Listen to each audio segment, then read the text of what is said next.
Il n'a que quelques heures et il n'arrive pas à téter sa mère. Ça y est, ça y est. Il est le premier poulain de Vodka, jument Trait du Nord. Ah, génial. Là, tu pousses, en général, il faut pousser un petit peu la mamelle dedans, dans sa bouche. Mais...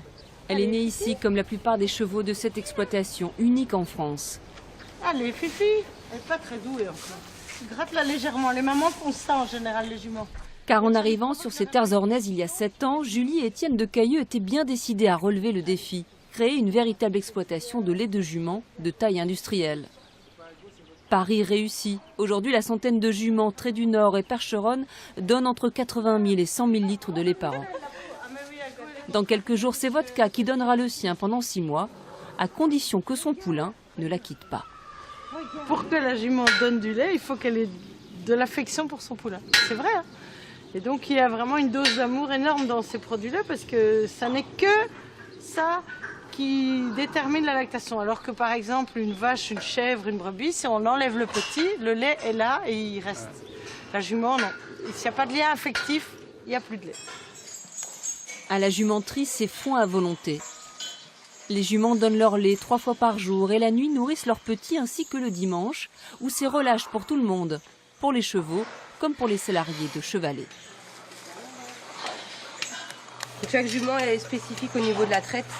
On a des juments où il suffit de caresser la mamelle, d'autres où il faut retourner le poulain pour faire semblant que c'est lui qui tète pour vraiment que la jument nous donne. Parce que sinon, elles ne veulent pas toujours.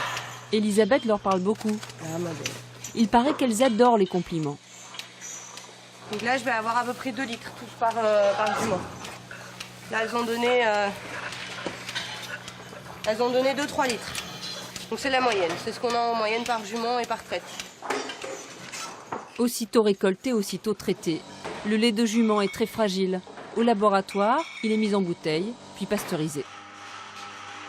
En le pasteurisant, on lui donne l'occasion donc de voyager, alors qu'avant, il ne voyageait pas du tout. Le lait de jument, il fallait le consommer sur place, c'est-à-dire au pied de la jument, quoi. Parfois, il est congelé pour être mis en poudre ou pour entrer dans la fabrication de produits cosmétiques. Depuis une dizaine d'années, les vertus de ce lait au goût de noisette sont redécouvertes. Sa proximité avec le lait maternel le rend facile à digérer. Il aiderait à lutter contre la coqueluche et le psoriasis. Des recherches sont en cours en Espagne. On est vraiment en train probablement de pouvoir prouver ce qu'on sait depuis toujours, mais qu'on ne peut pas prouver. C'est compliqué. C'est parce que tout est considéré comme allégation aujourd'hui. Donc on ne peut rien dire si on n'est pas laboratoire ou médecin. On ne peut rien dire. Et donc grâce à ces études-là qui sont en train d'être officialisées, on va pouvoir vraiment reparler du lait de jument et de ses vertus sur la santé humaine. Chevalet vend son lait partout en France, mais également en Belgique et en Espagne. 9 personnes y travaillent car à la récolte du lait s'ajoute l'entretien des 140 hectares de prairies et de cultures, ainsi que toute l'activité reproduction. Les 2 étalons donnent leur sperme tous les 2 jours. Et à chaque chaleur, les juments sont inséminés au moins 3 fois. Car Julie et Étienne veulent promouvoir la race Trait du Nord, menacée de disparition. Ces chevaux qui partageaient le quotidien des mineurs de fond s'avèrent aujourd'hui d'excellents débardeurs et très bons à l'attelage. Par contre, elle a une belle fesse. Ouais.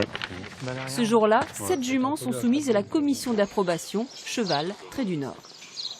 On s'est rendu compte que si on améliorait un petit peu notre sélection, on pouvait probablement avoir des chevaux qui peuvent travailler et qui peuvent convenir à certains usages, tels que le cheval territorial, pour ne pas le citer, ou le cheval en vigne. Aujourd'hui, un propriétaire, il s'identifie à la race de son cheval, donc il va me dire qu'il a un percheron ou un trait du Nord ou un ardennais ou un breton. Et s'il a affaire à un trait du Nord croisé avec un ardennais, il a du mal à en parler. Alors c'est un peu dommage, mais malheureusement ils sont sans papier et aujourd'hui en France c'est connoté et c'est problématique. Et Julie et Étienne ont d'autres projets. Même si c'est parfois lourd de ne pas rentrer dans les bonnes cases quand on est agriculteur, ils cultivent leurs différences avec le même enthousiasme qu'à leur début. Il y a 18 ans, j'ai décidé un dimanche matin de vivre par et pour les chevaux de trait. Donc là, moi, c'est plus que réalisé. Puisqu'en plus, j'ai trouvé un mari qui m'a soutenu et aidé et qui est maintenant, qui s'est associé à ce rêve. C'est absolument magnifique. C'est bien au-delà du rêve.